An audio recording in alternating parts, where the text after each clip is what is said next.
Welcome to Fantasy Football Aces. It's your boy, William Wolf. And I'm fucking live. I'm back. Waiver Wires. We here. Just like last Thursday. Or last Tuesday, I should say. Sorry. I'm not going to go into a ton of details about the players that you should be going after in waiver wires. The reason I say that is because I believe there's tons of different podcasts, there's tons of different videos that you can find about the guys that you need to be going after in waiver wires. That's obvious. I'm going to give you thought process. I'm going to give you strategy, and I'm going to give you reasoning behind going after certain players and why you should bid certain amounts. That's what we're going to go into.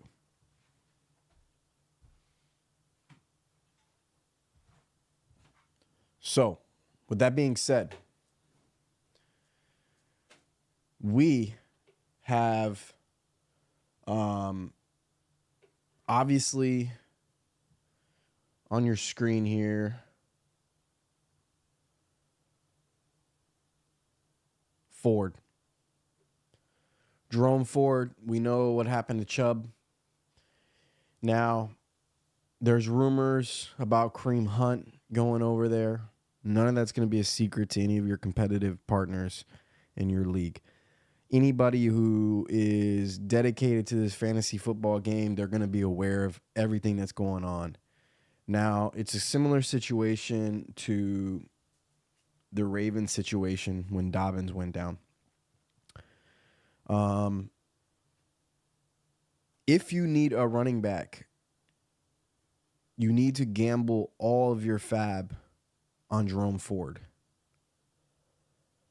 If you need a running back, if you need running back help, if you lost Chubb,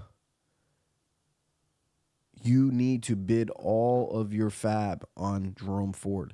You're talking about a top one offensive line in the NFL. It doesn't matter who the fuck the running back is back there. They're going to run well. Jerome Ford, he looked good in the absence of Chubb. That will continue. You can't worry about Kareem Hunt coming in town. If Kareem Hunt's going to come in town, so be it. Then you're looking at a 50-50 split there. They were already working in Ford a ton before the Chubb injury anyways. So what you do is you risk everything, all your fab on Jerome Ford. Now, if you don't need a running back, you need to be bidding all of your fucking money on Jerome Ford. Guys, there's not going to be a better situation that pops up the rest of the year as far as running backs are concerned. You have to gamble on this guy. It doesn't matter if you think that there's possibly going to go after Cam Akers. It doesn't matter if you think they're possibly going to go after Kareem Hunt. It doesn't matter if you think they're possibly going to go after Leonard Fournette. Even if they think there's some kind of outside chance that they go after Jonathan Taylor. Doesn't matter. You have to work what's in now. You can't worry about later. And even if they make a move like this for one of those people, the reason why they're not on a team right now, Kareem Hunt, Leonard Fournette, etc., is because they're not going to come into a team and just start. I know Kareem Hunt has essentially had most of his career with Cleveland. He would come in and back up Ford. Trust me. He would take that same role that he had with Chubb before he left. I have a hard time believing that the Cleveland Browns are going to sign him anyways. I think they're going to roll the dice with Jerome Ford. I think that they're going to probably look for somebody who wants a little less money to come back up Jerome Ford. They will bring in somebody, possibly Leonard Fournette. But Ford is a guy that you're going to spend all your fab on, guys. Now I'm in the diamond. I spent over $50 on Puka Nacua. I don't have the money to go after Jerome Ford. But guess what? I'm bidding the rest of my fab on Jerome Ford. And when you deploy this kind of strategy, you're forcing your league mates to bid more than you. They know that you're the minimum, and then the bare minimum is just the bare minimum because everybody else is going to see that as well or know that, and they know what kind of player you are because of history. If you're going to go after good free agents, That's going to drive up the price, and overall, one of your league mates will get Ford. But guess what? At least they use their fab, so in the future you could possibly get somebody. Now I'm going to talk about Breida, the backup for Saquon Barkley. If you have Saquon Barkley, first of all, you need to bid all your fab on Jerome Ford. Secondly, you will bid half of what you bid on Jerome Ford on Breida. And that's only if you're a Saquon Barkley owner. Because if you weren't smart enough to back up Saquon in the first place, which he should have been on your bench in the first place, if you had any kind of room. If you weren't smart enough to do that, the Saquon Barkley owners, they should be the most aggressive when it comes to Breida. Nobody else is going to spend a decent amount of money on him because they know he's just a rental, a short-term rental. So you have a huge advantage as a Saquon owner to be able to bid more. It's going to cost you, but guess what? That's the price of an injury to keep a starter in the New York Giants offense if you want to deploy Breida. Now, if you're a Saquon owner and you have lots of depth at running back, don't even bother bidding on Breida. Just suffer the fact that you're going to miss a couple weeks with Saquon and move on and move forward.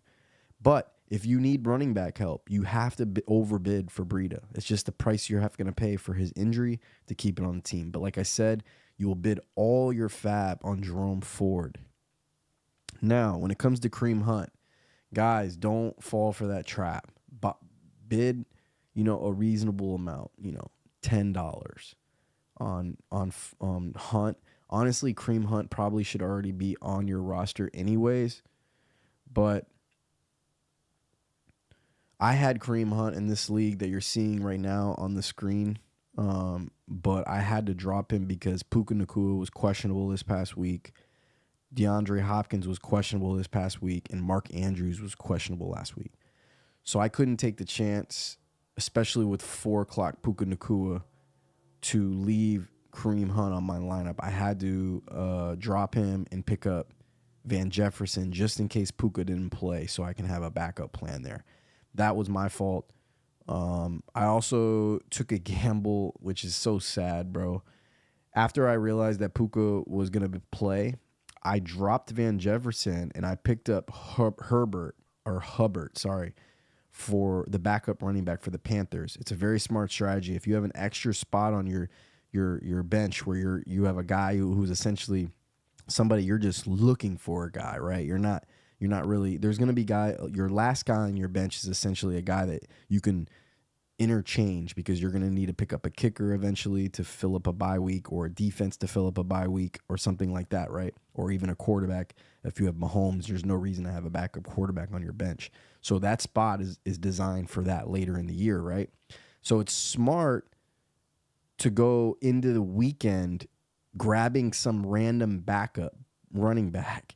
And I should have grabbed Jerome Ford, and I fucking grabbed Hubbard instead. And I was like laughing about the silly mistake I made because I kind of rushed it. I was busy doing other things, but that's a rookie mistake. That spot right there, I should have had Jerome Ford on my bench, and I'm not saying that in hindsight either. It's genuine because I always do that at the end of the week. That last spot on my bench, I pick up some backup running back in case somebody gets hurt. A good person to do that with would be Derrick Henry's backup, because if Derrick Henry gets hurt, he is the running back one in an offense that wants to run the ball. If Elijah Mitchell ever comes on to your free agency, that'd be a guy you would do it with too, Christian McCaffrey. That's just a little strategy. That's besides the point. The point is with Kareem Hunt, don't overspend on Kareem Hunt. It's no guarantee that he goes to Cleveland. It's just a big rumor right now. And on top of that, if he does, he's going to be the RB2 there, in my opinion. I don't know if I'll be right. Now, other guys, this league is sharp. There's not going to be a lot of people on at the wide receiver position that you're going to be able to pick up. Don't go after Reynolds. He's just a hit or miss kind of player for the time being. And when Jameson Williams comes back in week 7, he's going to go extinct. Don't fall for that trap. One Two players that I can see you going after are Robert Woods and Tank Dell. Now,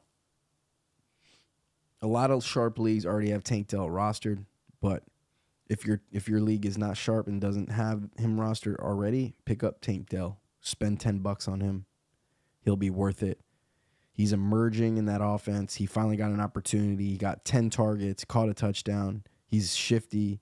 He's twitchy. He's a baller. He had preseason hype. CJ Stroud is slinging. Nico Collins is solidified right now. Robert Woods looks good too, guys. That offense, believe it or not, the Texans, they're going to be in a lot of negative game scripts. And if Stroud can sling, as bizarre as this sounds, they could support 3 fantasy receivers in deep leagues with 3 receivers in a flex. So I think Robert Woods is somebody you can go after. He's getting a ton of targets, ton of looks. Tank Dell is more of an upside ceiling kind of guy. He's got a lot of talent. He's a shifty player. I don't mind you bidding for those guys. And as far as wide receivers are concerned, most of the Carolina receivers, Adam Thielen, DJ Chark, and Mingo, are all going to be on free agency. I advise not getting any of those guys. You're just going to get disappointed starting them, guys. And I think you're better off on your bench holding on to somebody who can potentially be a true league winner and somebody who can really contribute to your team, opposed to throwing Thielen in your lineup and chasing those points, because next week he'll go in there and he'll have 40 yards on 4 receptions with no touchdowns, and you're going to hate your life. And I don't want you to hate your life. I like you. So don't chase those points in Carolina. Stay away from those Carolina receivers.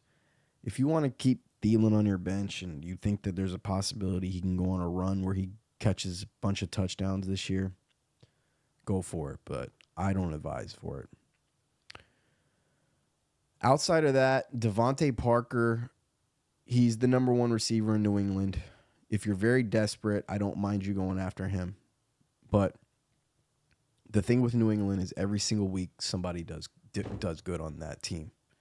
So I wouldn't go after Devontae Parker. I wouldn't roster any New England receiver.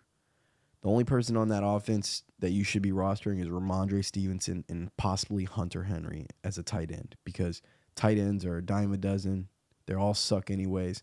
So I don't really mind you starting and picking up Hunter Henry. Now, at the quarterback position, if you are starting to get desperate, if you're giving up on Justin Fields, if you're giving up on, some of these other quarterbacks out there, if you're worried about Burrow's his health, I should say, Matthew Stafford is absolutely slinging the rock right now, guys. And this is before Cooper Kupp comes back. When Cooper Kupp comes back, you're looking at a trio of receivers that Stafford's going to slang to. Cooper Kupp, Puka Nacua, and Tutu Atwell. 3 receivers.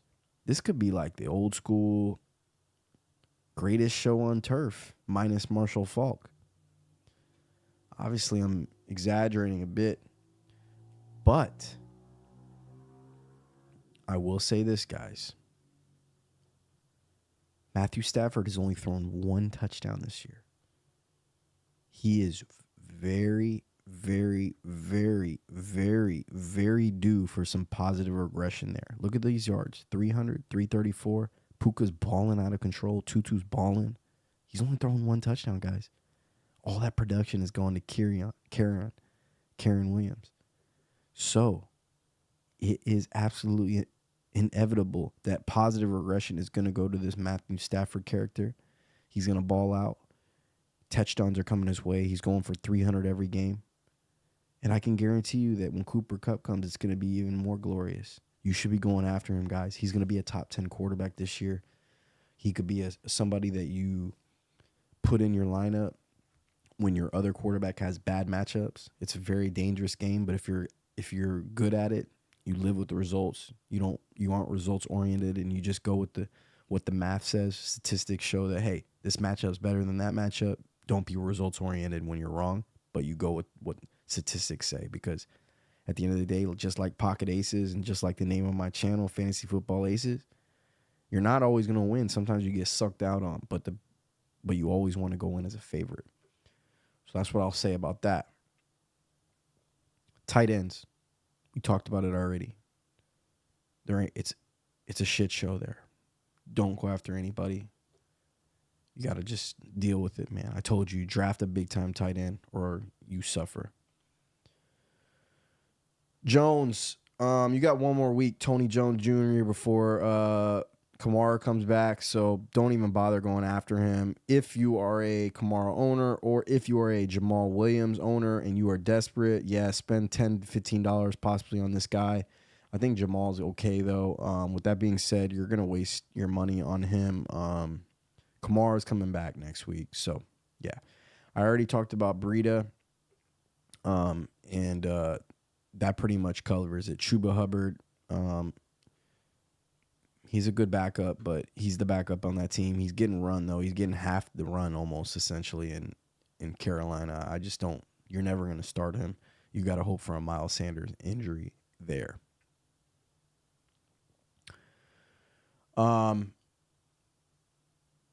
There's not that much more to talk about when it comes to waiver wires this week. As a matter of fact, before the injury to Chubb last night, it was going to be a really dry weekend for waiver wires. So, with that being said, one of the things that I want to talk about is the strategy behind these waiver wires. Now, there's a reason why I haven't gone to my team, because I've already made bids and I can't let them be seen. But it's very important to go here and see what you have left. So you can see the different people that have what they have. And you're always going to want to be very sharp when it comes to what players are on what teams, what weaknesses do they have. You need to start thinking about trades in advance. So even if you're really, let's say hypothetically you have the most waiver budget in your league, but you're loaded at running back. So you're like, fuck Jerome Ford. I'm not picking him up. No, that's an awful strategy, guys. You need to be going after Jerome Ford with all your fab. Because guess what? When you have a bunch of running backs, now you have lots of trade bait. Man, after that, you go and tack those guys that have the Chubbs, that lost Chubbs. You're going to go attack the guys that are very weak at the running back position. You start to look and shop around. The way good players make trades is they shop around and they know every single person's team by heart. And they're like, hey, this guy's deep at receiver, but he's got no running backs. So you pick up Jerome Ford and then you immediately try to shop him. Or you try to shop somebody like Raheem Mostert, who's balling out of control right now, but Jeff Wilson is looming. These are the kind of players. Maybe you want to sell high on Brian Robinson. Now, I buy the Brian Robinson hype right now. I think he's going to continue on with this great run that he's on. But maybe you don't, and I don't blame you for thinking it. So it's a great opportunity to attack a team that's deep at receiver and be like, hey, I'll give you Brian Robinson if you give me so-and-so back. Maybe a Jamar Chase is a good example, a guy who's really underperforming, but we know is going to turn it around. Now, let me go to YouTube here so I can see this chat that I've learned is helpful for me when doing this. We have Nico Collins and Elijah Mitchell for Javonte Williams and Hollywood Brown, full PPR redraft 12-man league. Now, I find that in this fantasy football aces, every time I go live, I get asked about trades the most. Now, today's a waiver wire day. I have no problem answering these questions about trades, but I will say that on Tuesdays, we kind of want to stick with waiver wires. Nico Collins and Elijah Mitchell for Javonte Williams and Hollywood Brown, full PPR, 12-man league. That trade is essentially Nico Collins for Javonte Williams. Elijah Mitchell and Hollywood Brown are both bums. Elijah Mitchell is a bum who is going to be more of a bum now because Nick Chubb is gone and Watson just can't throw. He sucks. If you have Cooper or you have Elijah Mitchell, they suck. I wouldn't want any of them. The Browns have the best offensive line in the NFL, but it's more of a run-based offensive line, and I just don't think that you're going to get a ton of production out of Mitchell. Hollywood Brown on one of the worst teams in the NFL. He's going to have games like he did last week, but you can't count on them. I wouldn't want him in my starting lineup ever. Now, the context in this is tough because I would need to know how deep you are at wide receiver because I'm not letting go of Nico Collins. Now, I love Javonte Williams, so if you're really weak at running back and you got a ton of good receivers, then do this trade because Javonte Williams, as bad as that Broncos offense is, and I don't see it getting any better, Javonte will eat as the year progresses. He's still getting healthy. He's not even a year removed from his surgery. I believe he was actually injured week 3 last year in NFL, which would be this coming week. You're looking at probably him being full go around week 7, week 8 when you get full production out of him. At this point in time, I would hold on to Nico Collins. I just talked about Nico, and I talked about Tank Dell, and I talked about Robert Woods. And I believe with C.J. Stroud slinging right now, you're looking at a wide receiver group that could support all 3 of them. It's bizarre, but the Texans are going to be in a negative game script almost every game. They're going to be throwing the ball a ton because they're down. They can't stop anything. So I don't mind Nico, Tank Dell, or Robert Woods in my lineup in a full PPR format. I just feel like C.J. Stroud is going to get the ball to these guys. And Nico Collins, sometimes players, they finally get a quarterback like CJ on his team because he hasn't had a quarterback the last 2 years and he hasn't been healthy. Nico looks like a superstar to me, guys. And I'm not saying that just because he's on my roster, because Nico Collins is on my roster and I'm starting him. Turn on the tape. I always say this. If you don't believe me, just watch. Turn on the tape. Go on YouTube and say, show every target and every catch from Nico Collins week 1 and week 2. They're going to pop up for you guys. Bro, he's big as fuck. He's fast as fuck. And he's got a lot of confidence right now. When it comes to the receiver position, even the running back position, confidence is so essential. When you're feeling yourself and you feel like you're good and you feel like you're great, you ball out. And you said you have Mike Evans, Terry McLaurin, and Jerry Jeudy, and Michael Thomas. That's a lot of receiver depth. You have Derrick Henry and Bijan Robinson. Yeah, it sounds to me like you're in a 10-man league. No, you said 12-man league. You have a good team, buddy. I would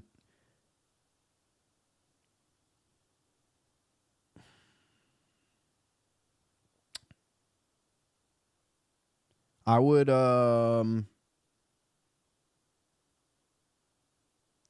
wouldn't touch Nico Collins. Nico Collins could possibly be the best receiver on your team. You already have Derrick Henry and Bijan Robinson. Don't chase Javonte Williams. You might be disappointed. That Denver Broncos offense is fucking terrible. I love Javonte and his talent, but I would stay away. Nico's hot. I think Nico, I just went on a complete tangent and rant about how much I like him. Turn on the tape and watch him. I'm trying to think of a guy I would compare him to in the NFL in the past because he's 6'4". He's big and he's fast, and he can catch too. So CJ's just throwing it in his radius and he's coming down with it. All his catches are 25 yards down the field. He's got advanced analytics that are lining up with Tyreek Hill right now. So I wouldn't do that trade, brother. I think that Mike Evans is going to slow down a little bit. Terry McLaurin is a question mark. Jared Judy's a bum. And on top of that, you already have, if you make that trade for Javonte, then you're stacking Jared Judy and Javonte, which is terrible. You got two guys in the Broncos offense. You don't want to do that. And then Michael Thomas, I'm not a believer in him. I would be starting Nico, Mike Evans, and Terry McLaurin. I would be starting those three guys. I would be starting Derrick Henry and Bijan. And then I would be spending all my fab on Jerome Ford to make him my flex if I was you. That's how I would build my team. Next up, we got A.J. Brown. We got Lamb, Ridley, or Puka. Never thought this could be a question, but here we are. Nick says, start three. Is it full point PPR, Nick? Answer that quickly for me if you can, and I'll get back to you. That's important to know in this question. RB, should I trade Sanders, Gabe Davis, and Njoku for James Cook and Pickens? I have Laporta and lost Chubb.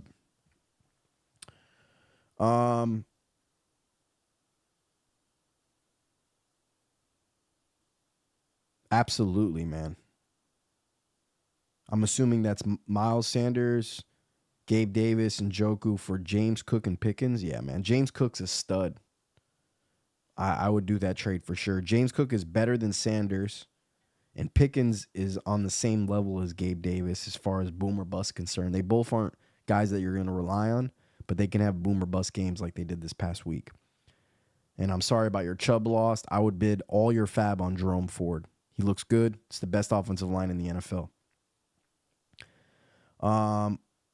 If I was to trade Ramondre and Higgins, who do you think I could potentially get? I wouldn't trade either one of those guys. Keep them. They're ballers. Jahan Dotson, Tank Dell, or Elijah Moore? I would say Tank Dell, man. Kid's got a ton of talent. He's trying to work himself into being, on the field almost all the time.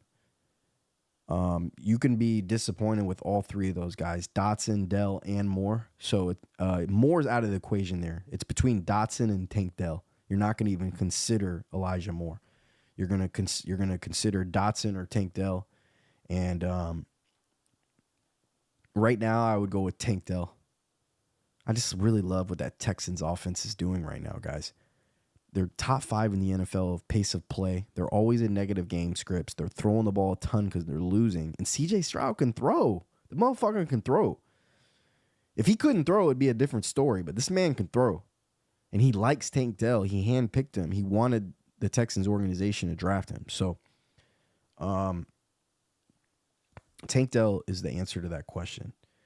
Now, I still need an answer from Nick on the start 3 for PPR.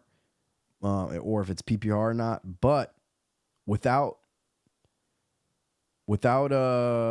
knowing if it's PPR or not, I'm going to say it's half point PPR just so I can do it. I would start Puka for sure. I would start CeeDee Lamb for sure. So that CeeDee Lamb and Puka are definitely in your lineup. Then it's a question between A.J. Brown and Ridley. Now, I probably would lean Ridley, but you could flip a coin on those guys.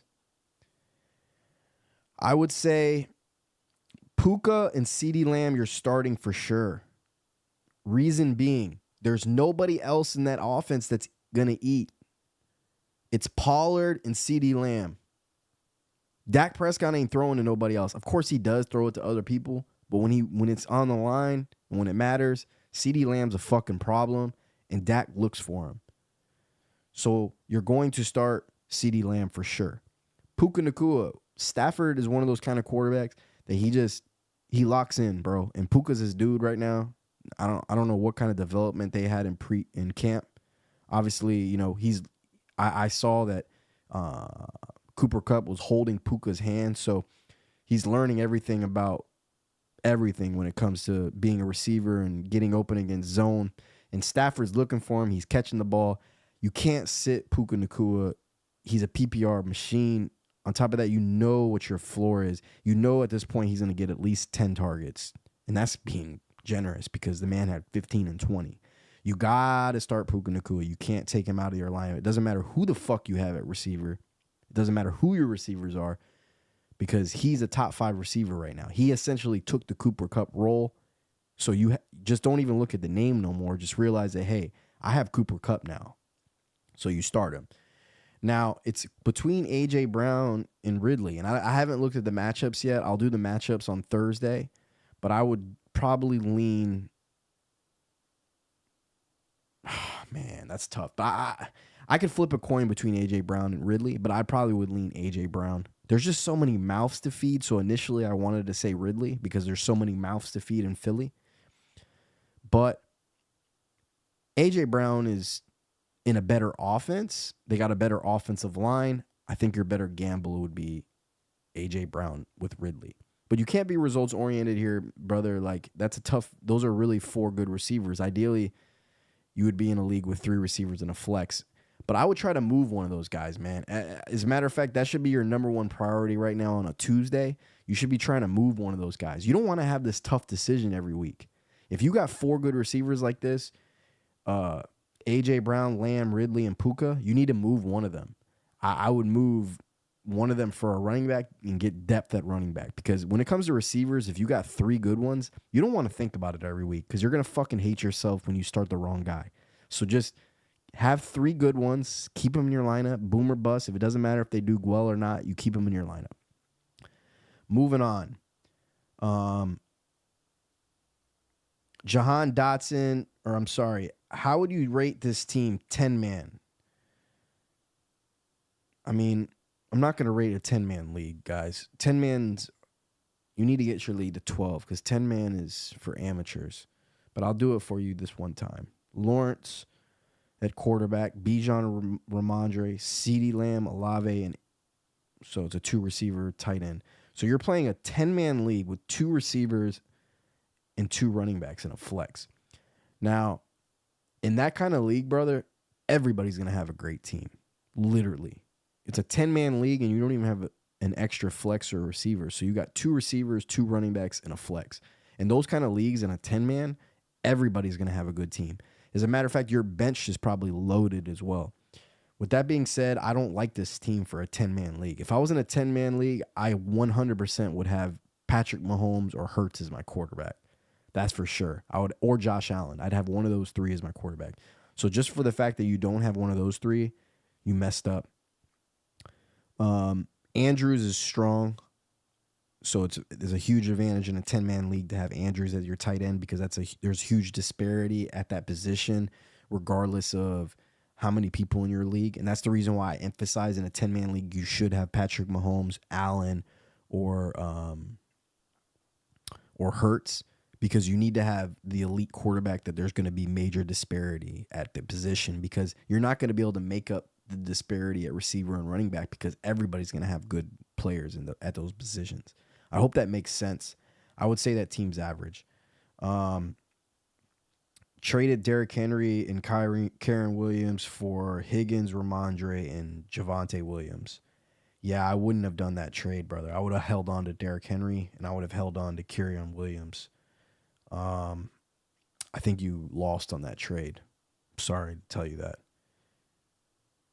That's a bad trade. I wish you would have asked me before you did that.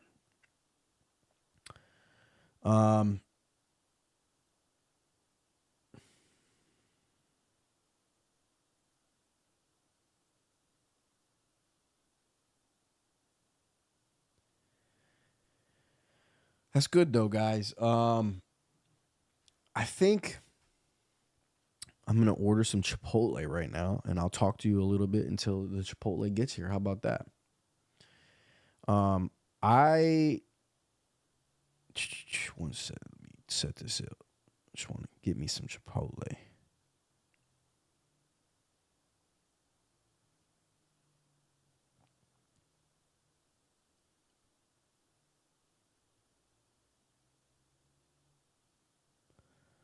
Guys, nobody has any waiver wire questions? I mean, that's what we're here for, boys. It's waiver wire time, you know what I'm saying? Um, I'm gonna go into my matchup this week. So we balled out this week. We won. We're 2-0. We're 2-0 at the 3 spot. We're in a good position with points at 184. If my eyes are correct from here. We got a big week this week against Young Kicker. Hopefully we can get him in here Sunday or Thursday as a guest. I'd love to have him. One of my best friends. I just went to Chicago with him. So that'll be fun. We got Tua against Denver. Calvin Ridley against Houston.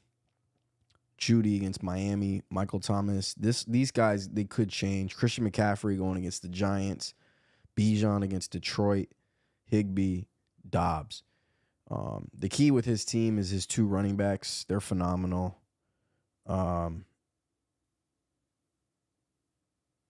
So you're going to have to avoid them having absolutely fucking big games. Because if they have big games, I'm in trouble. But I have Pollard and Cook to kind of slow that down. Yahoo doesn't give Pollard enough credit, but we're going against the Cardinals this week. I expect a huge, enormous monster game. I'm talking about probably a 30 burger for Tony Pollard. I think James Cook going against Washington is going to be a tough matchup, but, with PPR, with half-point PPR, I think he'll be able to get, 13, 14 points. Hopefully, if I'm lucky, he breaks off a touchdown, but he's definitely not the goal line carrier. I'm in a position starting between Raheem Mostert and DeAndre Swift. Now, this is when you're a real sharp player. I'm probably going to start Raheem Mostert over DeAndre Swift. Now, why, you ask me? I'll give you the answer. DeAndre Swift is an absolute superstar, but we need to see what this Philadelphia organization is going to do when Gainwell is on the depth chart. Last week, Gainwell wasn't on the depth chart. First week, they started him. Second week, he was out with the rib injury on a short week on a Thursday. We need to see what they're going to do. You cannot gamble. And if you have a guy like Mostert, like I do, who I know is going to be the workhorse in that offense, I know is going to get the goal line carries. And Denver's been bad against the run so far this year, guys. They're actually better against the pass. Surtain is going to be on Tyreek Hill. That's a good thing for Mostert because that means he's the guy that could take advantage of the defense. And Raheem Mostert looks absolutely fantastic. He broke off a 40-yard touchdown, had a huge week. He had just as big of a week as DeAndre Swift with 2 touchdowns. This is your goal line winner until Jeff Wilson comes back. This guy is practically a must-start guy. Now, is DeAndre Swift a sexier player? Of course he is. Philadelphia has one of the best offensive lines in the NFL. But I'll tell you one thing. The Bucs are good against the run. They always have. They have Vita Vea in the middle. He's one of the best D tackles in the NFL against the run. They got 2 really, really, really good linebackers in Levante David. And my mind always goes blank on the other guy. The fucking superstar, and I live here in Tampa, so that's embarrassing. But I'll give you his name in 2 seconds. I hate when my brain isn't firing on all cylinders. It just hasn't lately because I've been sick. But Devin White, sorry. With Devin White and Levante David and Vita Vea in the middle, they're tough against the run, guys. They're way more vulnerable in the pass. I would expect A.J. Brown and Devontae Smith to have big games. Possibly Dallas Goedert bounces back. But you're going to want to see a wait-and-see approach in Philadelphia now that if the Gainwell comes back, because you want to see what they're going to do. So I'm going to start Raheem Mostert here in the flex. And I have some other things up my sleeve, but I'm going to start Nico Collins and Puka Nacua. I'm not giving up on Justin Fields quite yet. And I have some empty spots here for a possible pickup this week.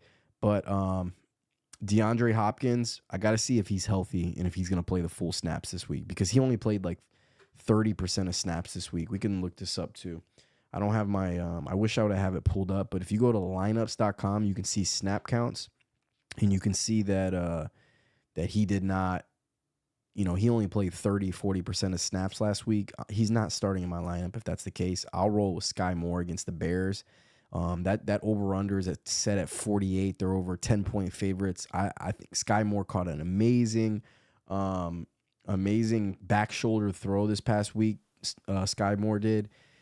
He obviously had that big catch at the end of the game who kind of, made him look like he had some good stats, the 70 yards and a touchdown. That was kind of fluky. Don't get me wrong. I'm a realist. I'm always going to give you the real shit. Like, I'm not going to just say shit because they're on my team. But what made me excited was the back shoulder touchdown, because that takes a lot of confidence from Mahomes to make that throw inside the goal line. Someone draw McLaurin and Gainwell for Kittle. I have Pitts, who I want to move. Yeah, I would do that. Move Cade Smith. Gainwell is a mystery. I think Swift's going to take his job, but we're going to find out Monday night against the Bucks. I think McLaurin is a baller, but if I was you, man, I would try to just move Gainwell for Kittle straight up. I think that's fair. Or throw in Pitts, Gainwell and Pitts for Kittle.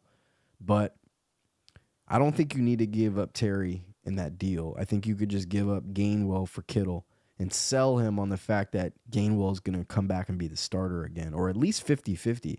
If Gainwell's 50-50 with Swift and with that offensive line, he's going to eat, man. He's going to have big games. So I don't think you should give that much up for Kittle. Too many mouths to feed in San Francisco. Someone dropped London last week in my league. Should I use my priority for him, or should I use it on Nico Collins? Take Nico Collins, bud. Nico Collins is a stud. He's a stud. I wish I had that Terminator thing. Some of y'all probably too young. No, nobody's too young for Terminator. He's a stud. I'm huge on Nico, guys. You ran into a guy who picked up Nico last week and started him. As you can see on the screen now, I am starting Nico Collins. I am starting Puka Nacua. I picked both of them up. I have DeAndre Hopkins, but I'm probably going to start Sky Moore over DeAndre. My running backs are a lot stronger. Pollard, Cook, Mostert, and DeAndre Swift. I have Mark Andrews to solidify that tight end position, and I have a high ceiling Justin Fields. I know he hasn't performed well yet, guys, but trust me, there's going to be some huge games. When he breaks off one of those 60-yard runs for a touchdown, guess what happens that week? I win that week, guaranteed, because he's getting that 18-point floor. Imagine when he breaks off a 60-yard touchdown. Then all of a sudden you're up to 30. Then he runs a little, he hasn't run much this year so far. They've only done 2 design runs in the first 2 weeks. Trust me, they're going to change that. The Bears are going to unleash him in a second here. This whole sitting in the pocket and making the right read, it's not working. We gotta have a different scheme. The Bears, offensively, their fucking coordinators are idiots. If I was there running that offense, trust me, we would ball out. And I know this sounds bizarre from a guy sitting in a little podcast room with all of his shit going on, with the little phone in his hand. But trust me, guys, I have a history in football. I know this is going to sound funny too, but I was the best Madden video game player in the world for many years. You could look that up. William Wolf, The Secret. I won on ESPN Madden Nation 100,000. I'm one of the best players in the world. When it comes to offense, in a different lifetime, if I could go and live multiple lives at one time, I would be an offensive coordinator. Now, with the Justin Fields Bears team, I would be running a scheme around Justin Fields. I would not be trying to force a scheme on Justin Fields. No, you don't have Justin Fields and say, hey, Justin, run my scheme. No, you build a scheme around Justin Fields, meaning, do you remember when Lamar Jackson won the MVP? Yeah, so do I. He was a monster. You know why he was a monster? Because they built a system around him. You know how hard that is to stop defensively when you're running a system like that? They have Herbert. They have Johnson, the rookie. They got a bunch of speed in Mooney and DJ Moore. Even Claypool, as bad as he is, he's got speed. You need to be running a lot more 2 receiver sets. You got Cole Kmet and you have the kid from Green Bay. We got the tight end we got from Green Bay. I don't even know if he's healthy. He hasn't been playing much. But you need to be running more 2 tight end sets, 1 receiver sets, 2 running back sets where you have Johnson and Herbert in the game at the same time. You need to be running 2 receiver sets with Mooney and DJ Moore with just a bunch of speed. And you need to be doing a lot of design runs where you're faking it to one running back and then running an option with the other, or just straight up leads with the running back. You got to take a gamble that Justin's not going to get hurt. He's the biggest guy on the field for fucking Pete's sakes. He really is. Go watch him in real life. Like, he's the biggest dude on the field. He's like 6'3", 6'4". He's huge. He's like a bigger Josh Allen, bro. He's not going to get hurt. He's fast as hell, too. They have to change that offense.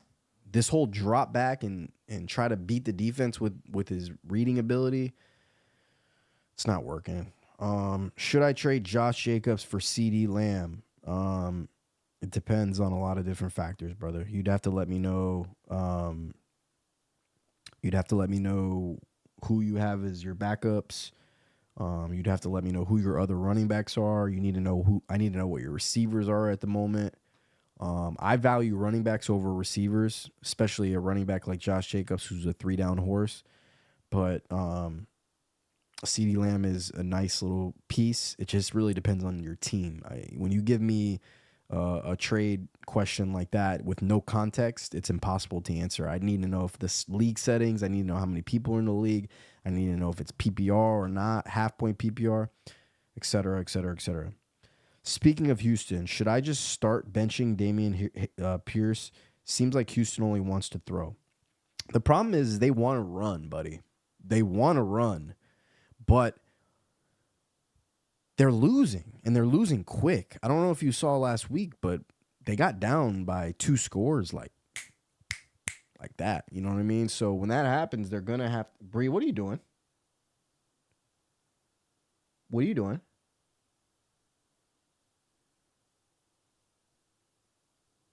Don't bite that. You be good girl. You good girl? We'll go on a walk in a little bit, okay? Yeah, we'll go on a walk. I'm almost done. I'm going to eat, and then we'll go on a walk. Yeah. So, they are passing the ball out of necessity. They just have to. With that being said, CJ looks good, so I don't mind them throwing the ball a lot. It just is what it is. I think ideally that team, D'Amico Ryans, I believe, is the head coach. In his identity, he wants to play good defense and he wants to run the ball. The problem is his defense sucks and he's losing all the time, so he can't do those two things. But I don't know if I would bench Dameon Pierce unless I knew what your other options were. I wouldn't have drafted Dameon Pierce, though. So if you would have tuned into Fantasy Football Aces before the season started, I would have told you not to draft Dameon Pierce. But it's too late for that now. So I would need to know who else you have, and then I could answer that question better.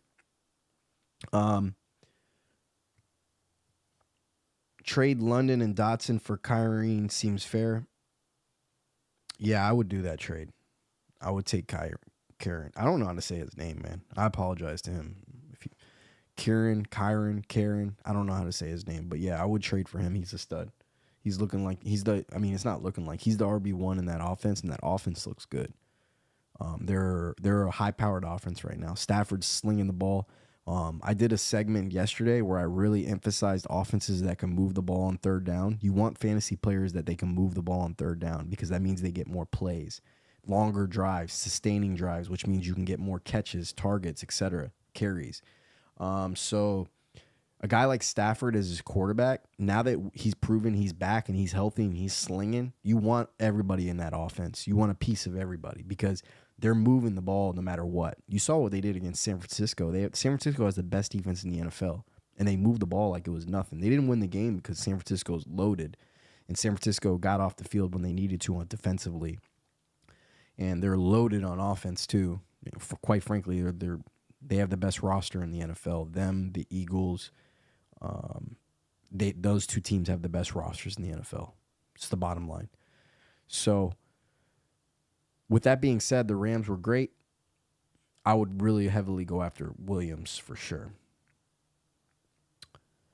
Who could I possibly get for Alexander Madison? You could probably get, what can I say on YouTube that wouldn't get me in trouble? You could probably get a shit on a stick for Alexander Madison right now, buddy. If you have Madison, you fucked up by drafting him. He's a bum. And I'm not one of those kind of guys that's going to shit on a player. But I'm not a fan of Vikings this year. I think Kirk Cousins is even overperforming of what he's actually going to do the rest of the season. They're 0-2 for a reason right now. You're obviously going to love Justin Jefferson no matter what, but I think in that first round, instead of drafting Justin Jefferson, I would have drafted like a Christian McCaffrey or a Pollard or a Nick Chubb, even though I know he got hurt. I mean, let's assume he didn't, though. Yeah, Madison sucks, man. You're not going to get anything for him. You need him to have one good game, maybe score a couple touchdowns, and then try to move him. You need him to have a good game, though. Trade Jonathan Taylor for Calvin Ridley. Yeah, I would do that. It really depends on your running back situation, but I would do that trade for sure. I think Jonathan Taylor, there's a chance that he might not even play again this year. You know, he might refuse to play, and they don't move him in a trade, and he just rots. Best case scenario, he gets traded to a team, but you just don't know the future. I think you move on, take your L there, and just get Calvin Ridley. You said you do Gainwell, McLaurin for Kittle. What about Higgins for Kittle and Kamara?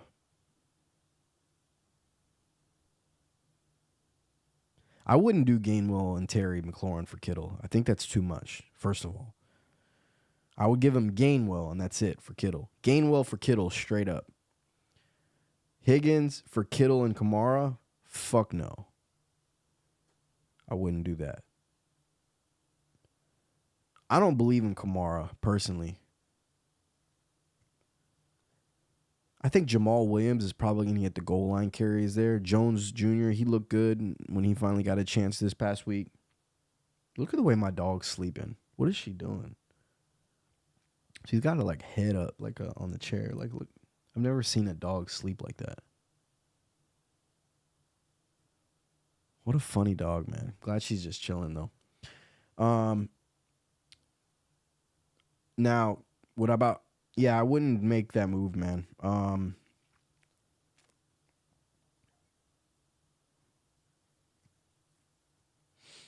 It's tough though. Kamara, if you believe in Kamara, go for it. It really depends on your receiver depth. I like Higgins though, man. I think Higgins is valuable, man. He's a 6'3", 6'4" wide receiver who has a good quarterback and a good offense. I don't think you move a kind of player like that. I don't move away from players like that. I try to keep my pieces I like, and then I try to move players that I dislike for other assets. And I try to sell people on the players I dislike based upon them doing well one week or another, right? So I wouldn't move away from Higgins. I think you're better off keeping your team and just trying to find like a tight end in free agency, man. I don't think Kittle's going to be what you think he could possibly be. So I'd stay away from that.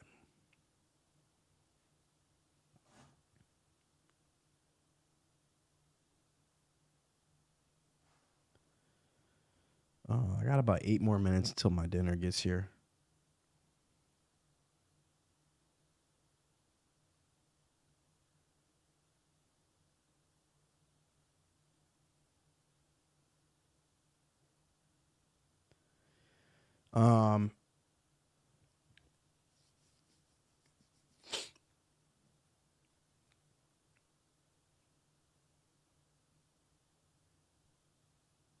I think that was that really on your screen again right now? There's no way. I think my shit's frozen on here.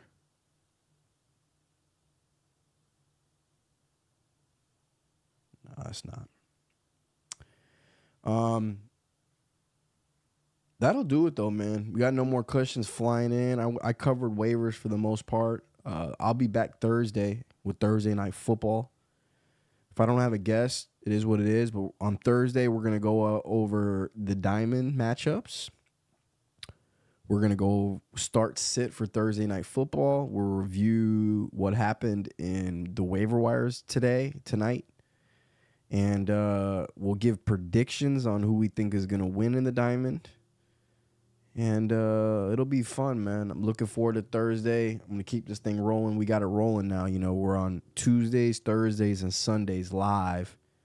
And Monday, I'll pop on, too, when I'm feeling groovy. I was feeling super groovy yesterday. Check out my episode yesterday. Puka Nakua, my new toy. My new toy, Puka Nakua. I was feeling groovy, and I popped on. You know, him and Nico Collins were huge for me. So, Puka or Jerome Ford waiver wire. Buddy, the fact that Puka wasn't picked up last week in your league is an absolute mystery. But to answer that question, Puka Nakua, and it's not even close. The guy's had 35 targets in 2 weeks. It's not going to change. He's a star. And when I say he's a star, a lot of that is on Matthew Stafford because Matthew is slinging. He looks great. And he's looking for Puka on the regular, and he's getting open. Unless a team plays man-to-man on the Rams and they put a stud cornerback on Puka Nakua, I don't really see how anything's going to change right now. He's going to have a big game, big week every week. I can see, let me look at their schedule real quick here. They're gonna run into a team that plays man, and they're gonna put that guy on Puka Nakua. That'd be my only concern with him. Outside of that, he's gonna eat, and I think the Rams are so creative, moving people around with their offense.